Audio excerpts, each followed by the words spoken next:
Why does this keep happening? What am I supposed to do?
And we're back here. Well, perfect time to have a look around this place.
What is that?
This is where Jeremy's hiding, right? Hello?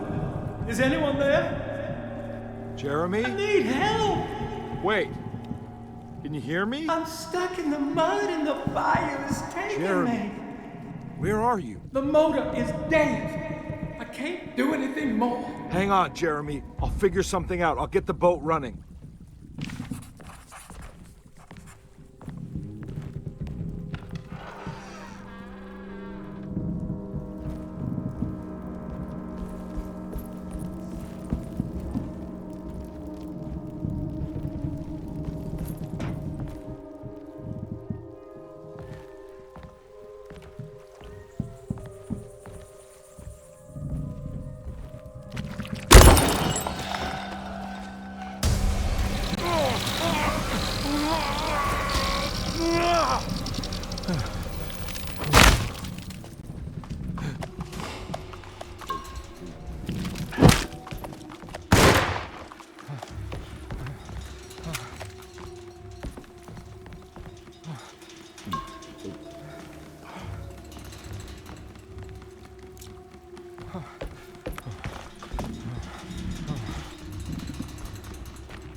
boat's wedged itself right into the bayou.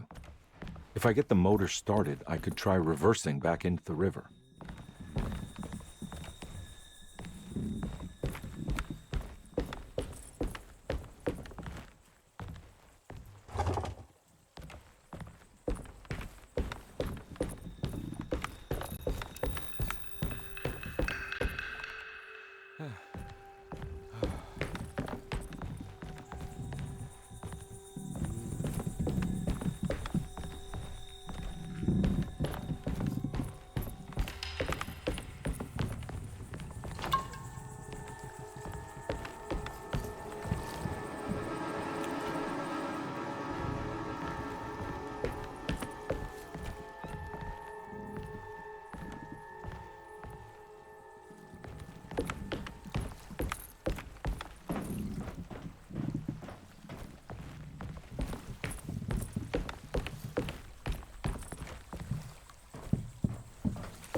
The artist spent a lot of time boating on the vast Lake Pontchartrain.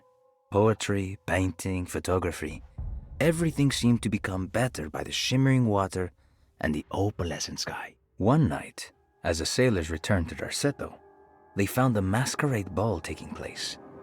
It must have been Perosi and Nora who invited their friends from the theater. The sailors quickly fashioned masks out of plaster of Paris and joined the festivities. They enjoyed themselves for hours before realizing time was not passing, nor could they find their friends. As they began to worry, they demanded that the guests unmasked, but they could not, because they were not wearing any masks.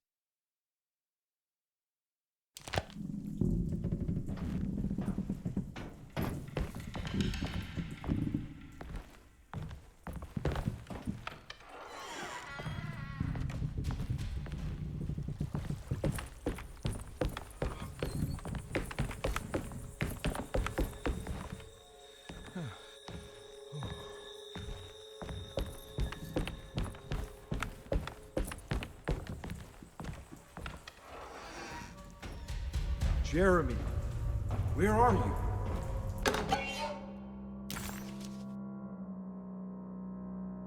There are many ways to cross a threshold.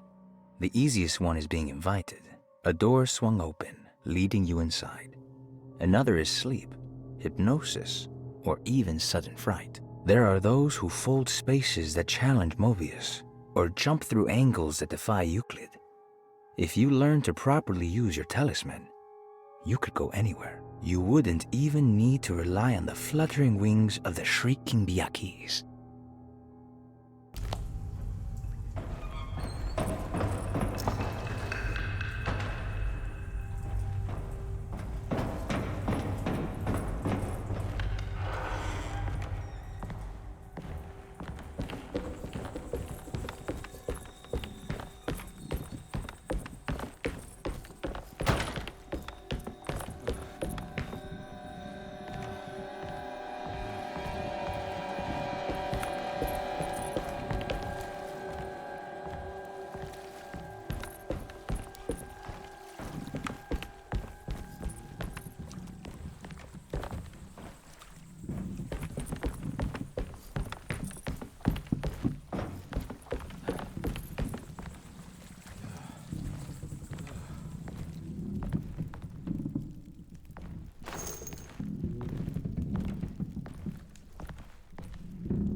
Looks pretty weak. I just need something to break it.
This definitely needs fuel.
Are you ready to tell me what happened in the attic? I put a rope around my neck, and then I strangled all life from my body. Are you under the impression that you died? Yes. No. I was supposed to die. What does that mean? That you were supposed to die? I'm the catalyst. I had to die to make the story happen. What story? What are you referring to, Jeremy? 30 years ago, Frederic needed me to die. You're not making any sense, Jeremy. Come on. Find your focus. Hey! I cheated everyone. I didn't play my part. Hey! I escaped my doom. My destiny. Again, find your focus. Hey, I'm right here. What the hell is going on? Now everything is wrong. Nothing is in Hey! place. I'm right here! Calm down, Mr. Conby. What do you want? Were you not talking to Jeremy right now? I haven't seen Jeremy all day. Are you all right, Detective? No. Actually, I don't think so. Well, maybe. I'm gonna go look for Jeremy. Good. Let me know if you find him.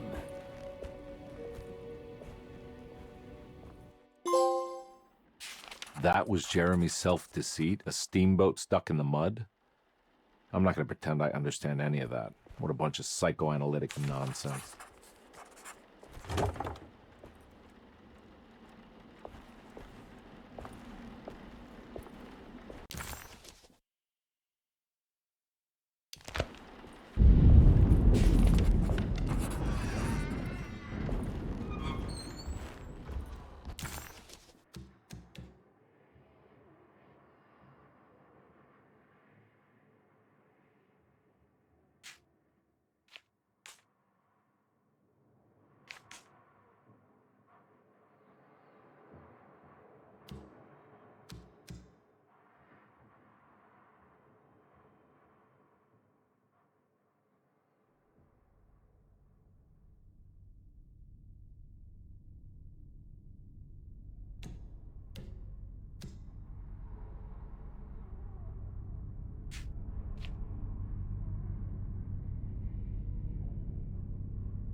I can't leave. I got a job to do.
Detective, am I glad to see you. Lock the door, will you?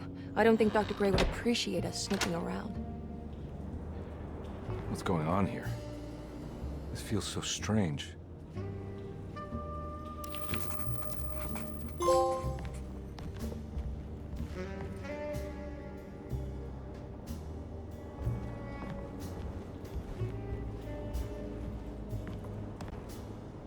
Have you found anything? What? Yeah. Yeah, I've seen some things. Okay. Let me know if there is anything you want to talk about.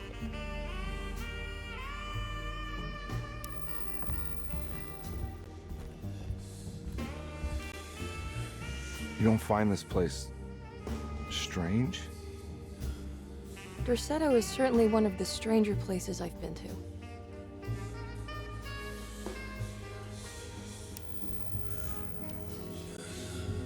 This room feels too real. Hyper real. More than anything I've ever experienced. Okay. I don't see what you mean. Forget it. I gotta get back to breaking the contract. Yeah, that's what I was doing.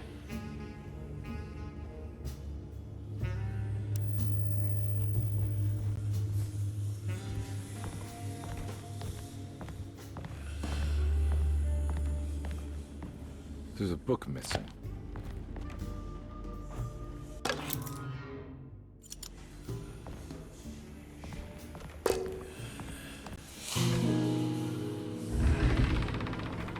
What did you do?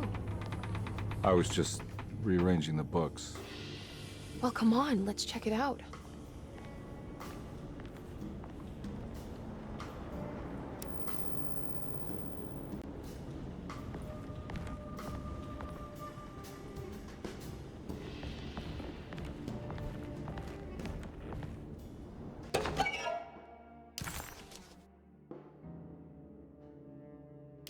Nice.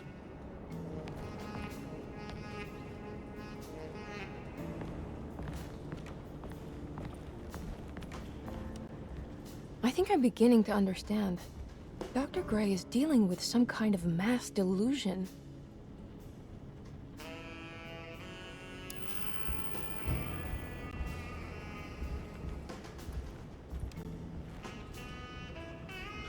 What were you saying about mass delusion? Dorsetto seems to have a deranging effect on people living close by.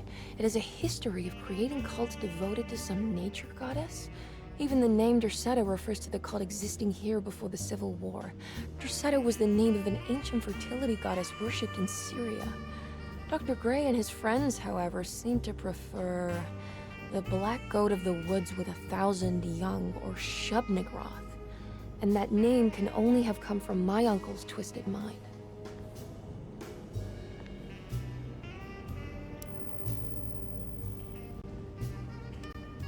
You think all of them are in this cult business?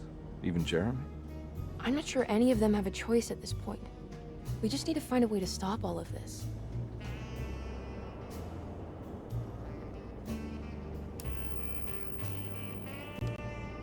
I've been so busy trying to free your uncle from the promise he made to the Dark Man. I guess I kind of just let everything else go. Don't worry, Detective. I feel like we're close. I'm sure Jeremy will turn up. If he is part of the cult, he wouldn't want to miss the Feast of St. John. I just need enough information to make him see the truth. I hope you're right, but I doubt he'll show up. Not as long as the Dark Man's got him hiding.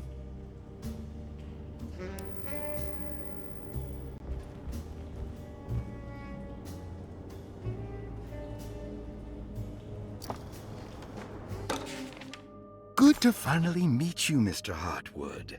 I'm here on the behalf of your brother Philip. You were expecting me, weren't you? Yes, you're from Dorsetto, no?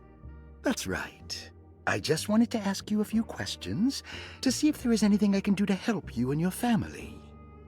Okay. I understand you're full of imagination. You make up a lot of things. I suppose. And you obsess over them, blurring reality and fiction. Sometimes. Do you want to tell me about the Dark Man? No, I don't. That's all right. Perhaps there is something else you can tell me. Something you know to be made up, but you hold dear. Juan? John? Who's John? No, Juan Luis Jorge. Oh, wait there a moment. Here, take a look. Is he... Oh, he is the author. It's a magnificent book. Life-changing even. The real Juan is long dead, but I like to think of him as my friend. My most beloved friend. I see. Do you often do this? Fantasize about people you read about? No. Well, there is Jacob. Who is Jacob? Turn to the last page. Oh, it's a newspaper article. The prisoner of ice, Jacob van Ostad. Is he also your beloved friend? Oh, no, Doctor. Not at all. He is the fire that fights fire. Yes, I think it's clear your overstimulated imagination, this mania, needs to be tempered for you to live a normal life. I know your family calls it the Heartwood Curse, but I want you to know that there is nothing supernatural about your condition. It's all inside your head. And with that, I'm very qualified to deal with. In time, you will be cured. In time. Yes, in time we will exorcise all your demons, all the dark men. Yeah! Please, Mr. Heartwood, calm yourself. What happened? Oh, don't you worry your little head about it, Miss Heartwood. Your uncle and I just had our first breakthrough.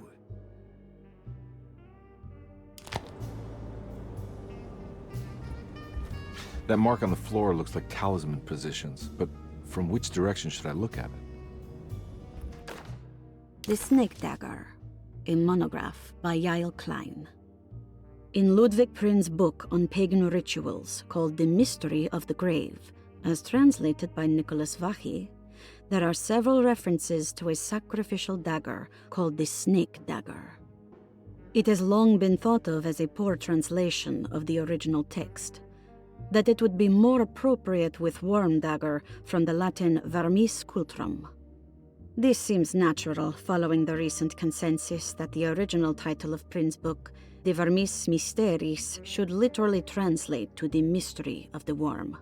However, this would take away from Vachy's great effort at translating the underlying meaning of the words and revealing several cultural beliefs.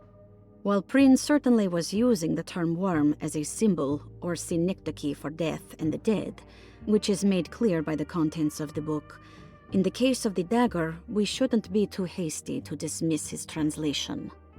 Reading through Vachy's correspondence with his patron, it appears that he had more than just the Latin text at his disposal. Vachy had dug up Prin's living relatives and uncovered several cross-referenced historical texts and an actual snake dagger. The dagger was dated to the early Middle Kingdom of Egypt and had such a clear shape of a wave that Vachy considered calling it the sinusoidal blade. Knowing the full story, it seems prudent that he chose to translate it as snake and not worm. There are several reasons why this choice of word helps us understand the pagans that Prin's book attempts to describe. The symbolic value of the shape becomes more apparent when reading about the use for the dagger. In the passage of possession and exorcism, we find the snake dagger poisons the poisoner within the victim and is therefore pacified. Where the literal text would tell us that the worm dagger trumps the demon possessing the victim, it tells us nothing of their reasoning, only that somehow this dagger wins against the demon, like it had the better hand in poker. Vachy's translation allows us to follow the underlying logic to the ritual magic that is being performed. Poison the poisoner sounds like fighting fire with fire. That to hurt the demon possessing its victim, the priests would have to fight back with a power that is known to the evil they are fighting. The snake dagger is therefore not only a good way to describe its form, but it also helps us understand how it could be thought of as a useful tool for exorcism. Finally, it also helps us understand their relationship to lunacy, that it was thought of as something poisoning the mind rather than controlling it. What is also interesting to note is that the possessed are always considered poisoned in their head and not their heart. The snake dagger always went to the eye of the possessed, leaving them partially blind, if they had the good luck to survive.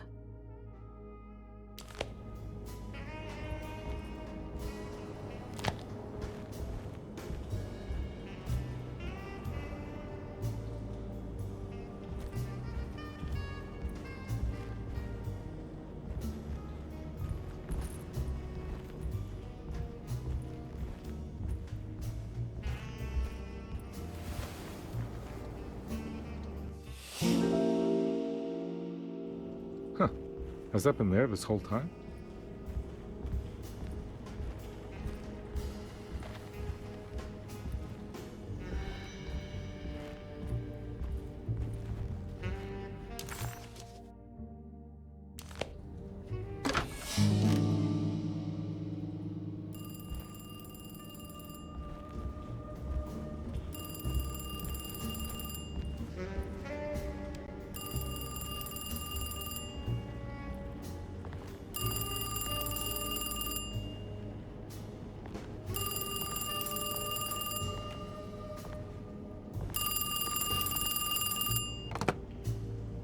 Hello?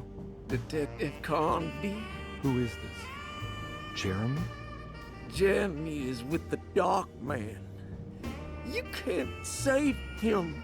Well, I've done everything you wanted so far, and there's just one more thing on the list.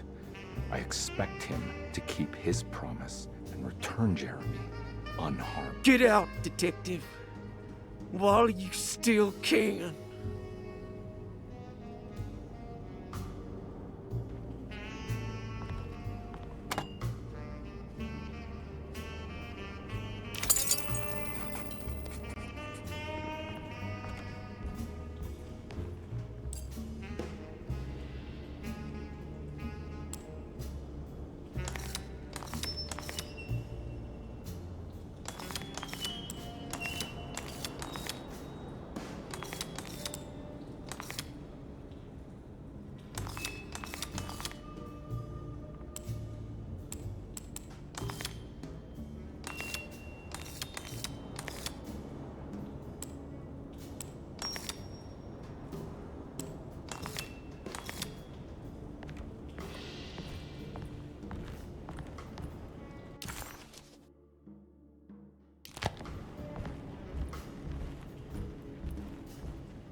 You okay?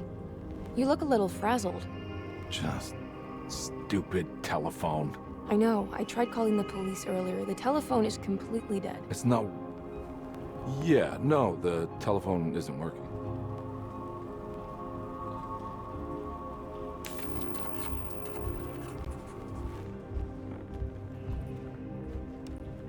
Miss Hartwood, I think you're gonna want to see this.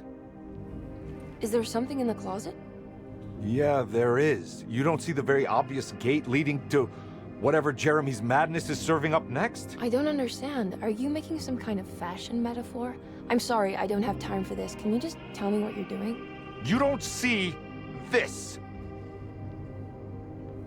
It's fine. It's fine. Catch you later. Are you going inside the closet? Yeah. You got a problem with that? No. Do what you think is right, detective. Sorry, I didn't mean to. Goodbye, Miss Harwood.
What can be said about Jacob van Ostad without evoking contempt or apologia?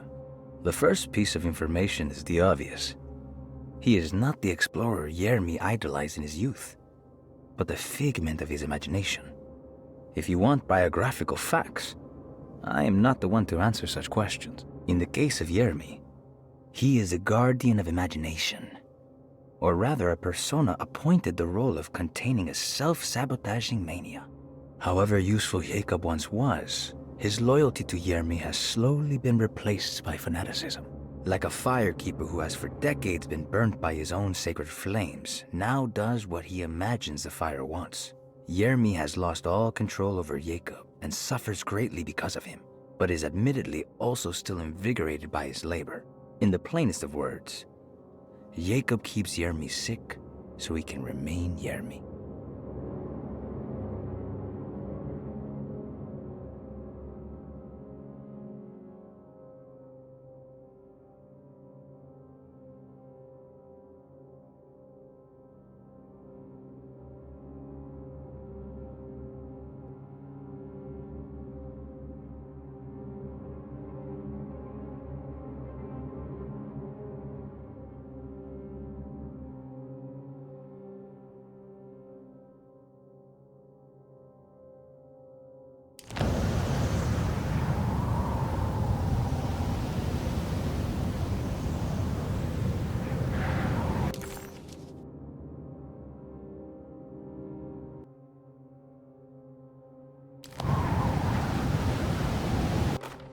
We found the ancient stellarium perched on a cliff facing the Arctic Ocean after a day of sailing due north of the Eskimo encampment. Jacob van Ostad was our most keen member of the expedition. He had been chasing down the source of a peculiar type of crystallized metal present in several sacred items among the natives on the northeast coast of Greenland. The site was a remarkable find for any explorer, and we were all enraptured in our search for enlightenment and meaning. The surviving architecture seemed almost unearthly in origin and astonishingly sophisticated. The metal Jacob was searching for was abundant, almost ubiquitous. We were so taken by our find that we were surprised by the sun falling below the horizon. As we quickly picked up our gear, ready to head back to our camp, Jacob van Ostad declared that he wanted to stay. He was adamant.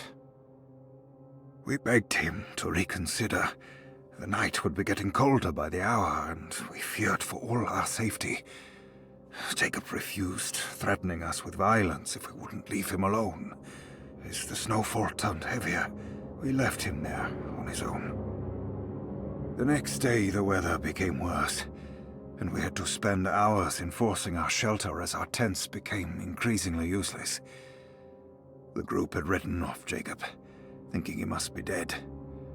I had an urge to make one final attempt to save him, so I headed out as darkness fell with a handful of flares, and headed toward the coast and up the climb, towards the Stellarium. That's when I saw him, transfixed by a burning sky, that celestial lantern. Jacob keeled over and let out a painful shriek that struck me with such fear and pity. He was crying in agony, for the cold weather had ravaged his flesh. I called out to him, and he turned to face me. His vacant stare held me in place like a needle through a butterfly, and he said, "You must leave now, Herrstan. Go, and never come back." And so I left.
Hey, you!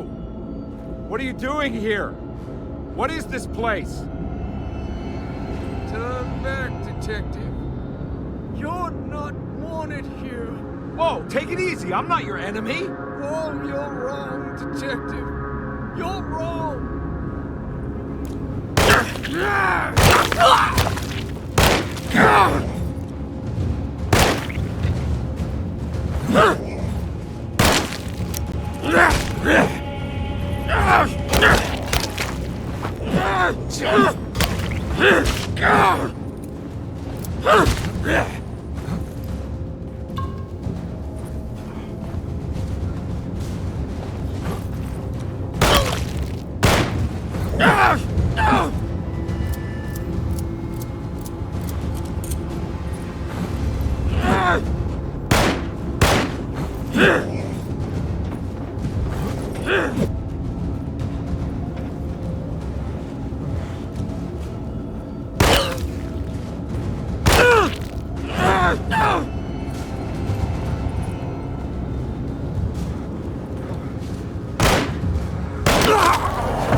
Of course, the Taurus.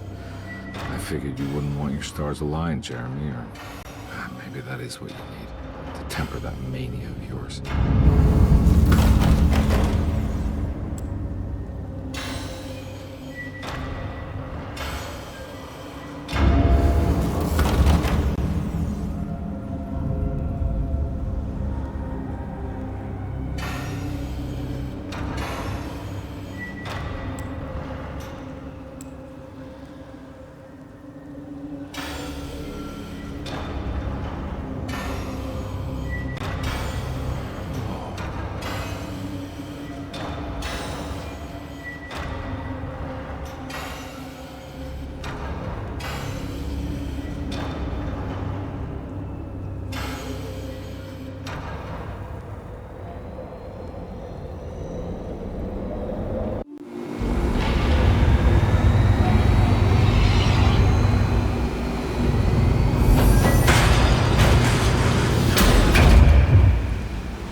I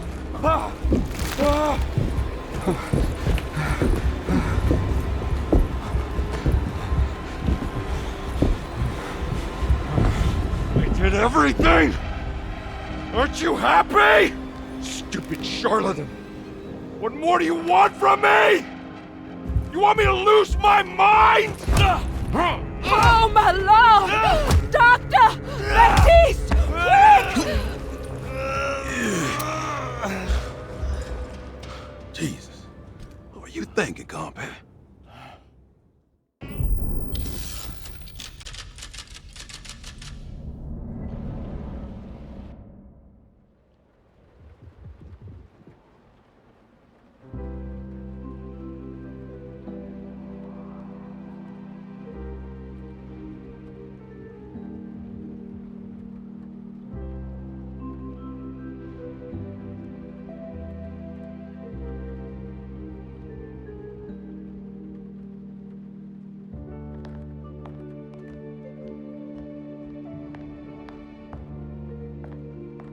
You awake? You are awake. Mr. Conby's up. Hey, buddy! I thought you'd be knocked out for the rest of the night. Come on out and join us, will you? I'll save you some gumbo. Good to have you back. You gave us all a good scare. What happened? You had a psychological breakdown. Sorry for manhandling you, but you were being violent, you see. You stabbed Jeremy and then punched Dr. Gray. Are they okay? Jeremy's a little strange, but everything's back to normal. Really? All thanks to you, combat. You want to try standing up?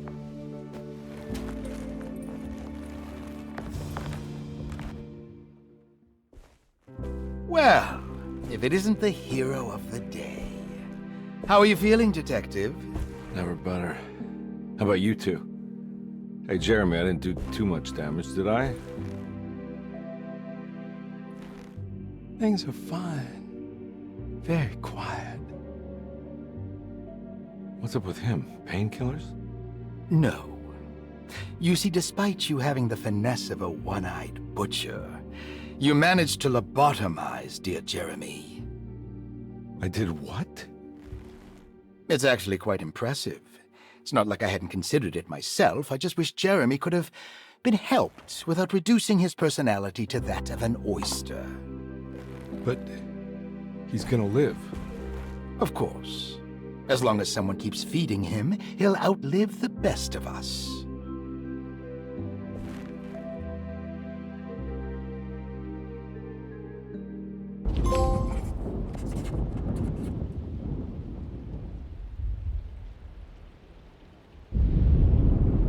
Does Emily know about Jeremy's condition? Yes. She seems to be handling it quite well under the circumstances.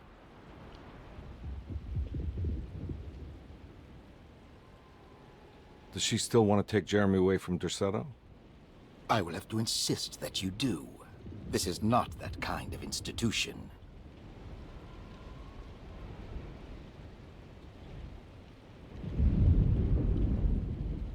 Jeremy, hang on for a little longer, okay? We'll be going back to New Orleans soon. Oh, good.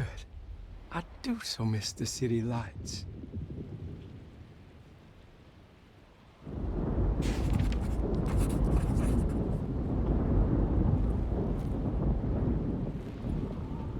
Case closed.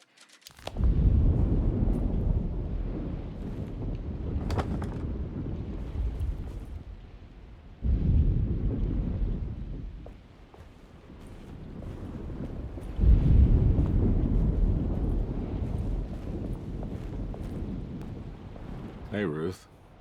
Glad to see you made it back to Derceto. You too, Detective. Make sure to stay for the festivities. It's no Mardi Gras, but it ain't bad.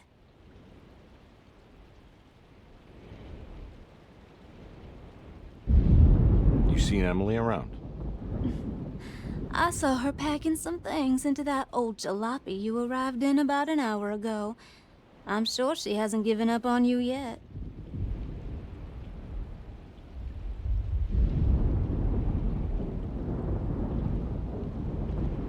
Catch you later. Looking forward to it, Detective.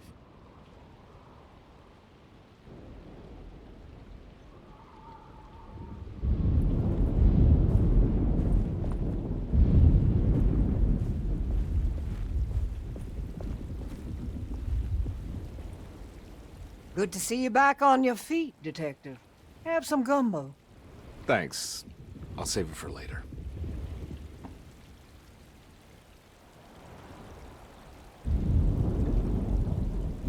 Seems like everyone's in a pretty good mood. The Eve of St. John is the most important date of the whole year. It's the only day when the black goat of the woods tends to her young.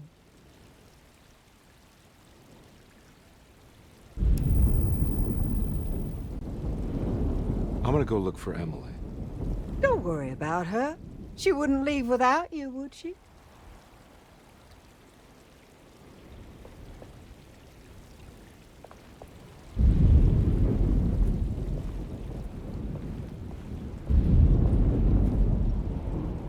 What are you looking for? Just keeping an eye out for the storm. Radio says it could be a wild one. You don't know where Emily is, do you? She's packing some of Jeremy's things. Said she wanted to take them away. I'm sure she'll come and get you when she's ready.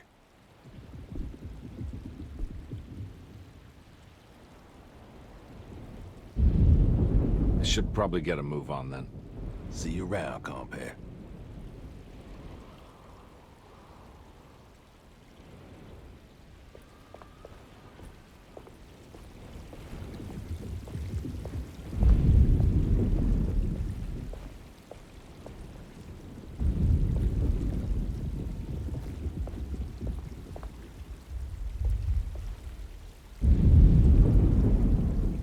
That is one impressive tree. More impressive than you could ever imagine.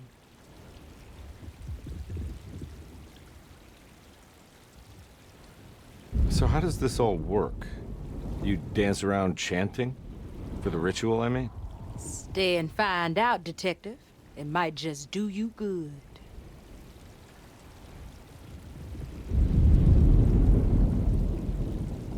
You haven't seen Emily, have you? No, Detective. I haven't.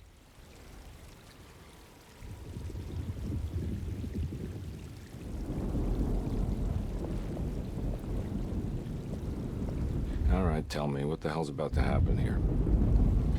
Every year we have a little turn-the-page ceremony by the tree. It's symbolical. It's like life has its cycles of grief and happiness. You know? Just like a tree facing the seasons. Things change, but remain the same.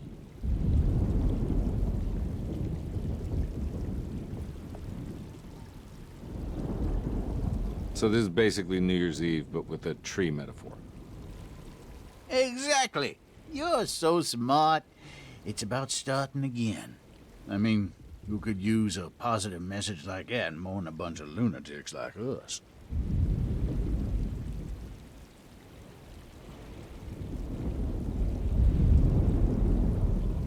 I get the feeling some of you think this year is going to be special.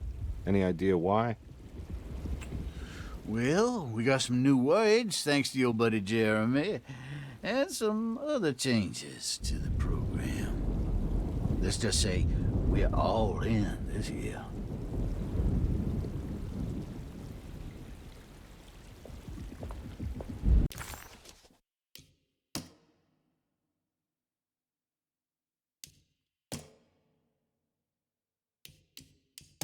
Combi, why am I hearing from Gloria Allen that you got some job at the loony bin?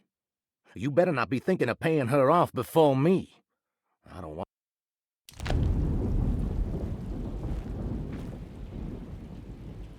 Hey, kid. What are you up to? Preparing for the ceremony. I don't want to disappoint Mother.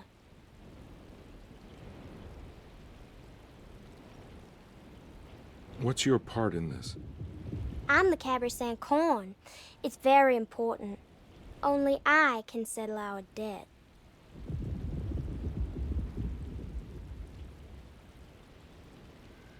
You know, I had my doubts, but you are in the right place, Grace. I think you might be right. For once.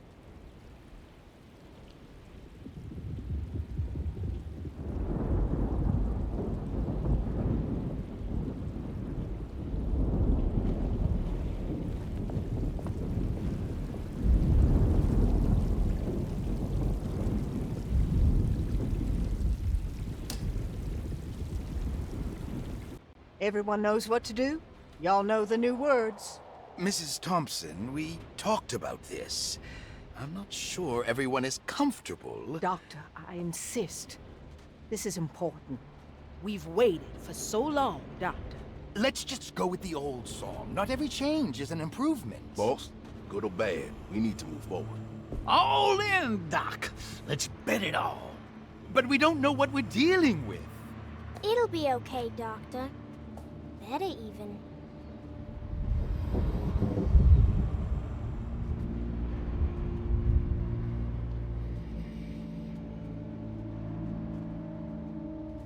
Oh, there are praises and abundance to the black goat of the woods. Hear us, brother. Take pity on us. Take pity on us. Ever Hear there us, praises Mother, and praises abundance and to the abundance, black black goat goat of the pity woods. on us. Hear us, Mother, and take pity on us. Take pity on us. And take Ever there's praise and abundance to the black goat of the woods. Hear us, Mother, and take pity on us. Accept our sacrifice.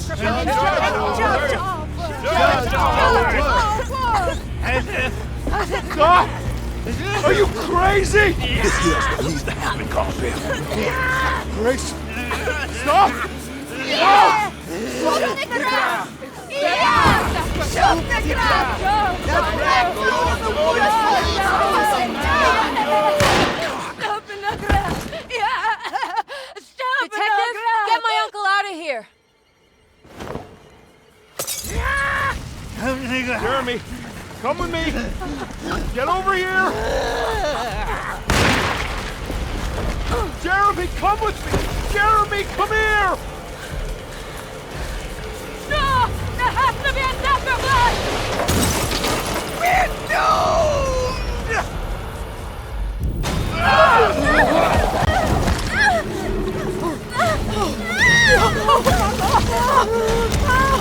We're Jeremy, come on.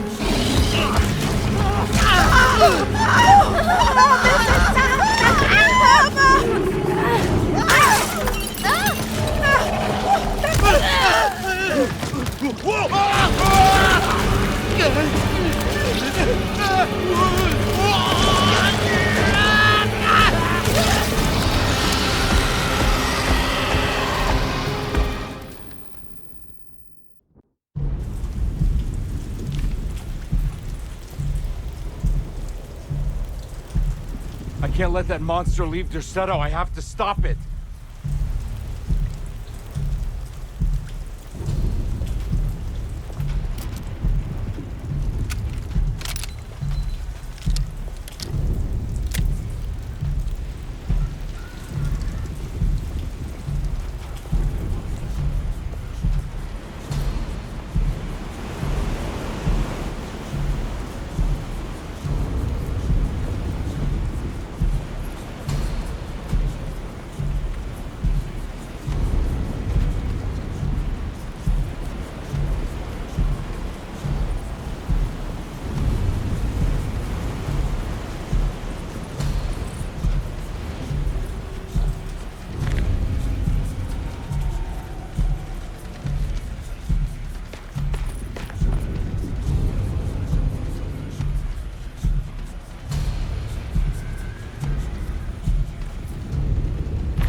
Detective! Oh, what the hell was that?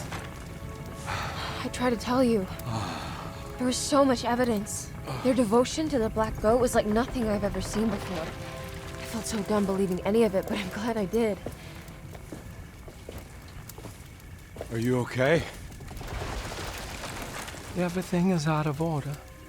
This isn't the way the story goes. I shouldn't be alive. Yeah. Oh, you're welcome, buddy. How are you doing, sweetie? I kinda like it. You ruined everything, but I'm not mad.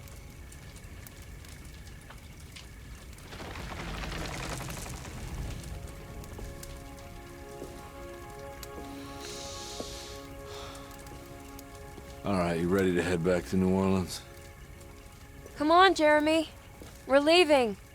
Can I come? I thought you said you didn't need saving. Don't leave her. She's important.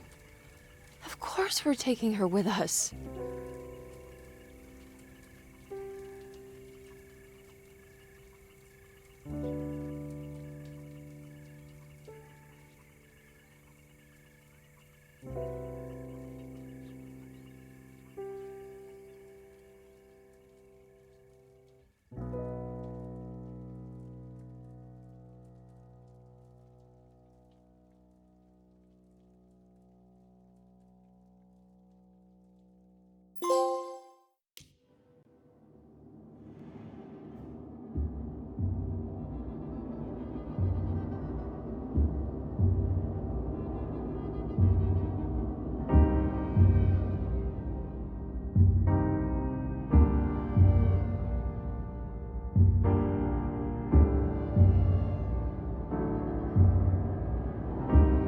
All our good intentions.